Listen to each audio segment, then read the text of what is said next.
本所于5月11日晚间巡逻盘查一对男女，发现该男子为地检署核准之强制采验尿液身份，令女子提供之证件，一查发现为居家隔离对象，但警方询问该女遭隔离之相关情形均不清楚，且相貌与证件不符合，还在知道自己有居家隔离身份后，开始不停的咳嗽。随后警方察觉有异，戳破该女子为逃亡1年多之失信毒品通缉犯，非居家隔离对象，立即实施快筛也呈阴性反应。该女子自知假冒身份遭拆穿后，也就停止咳嗽了。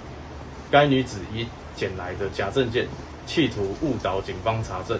又不断咳嗽，让警方误以为该女子有染疫可能，仍难逃法网。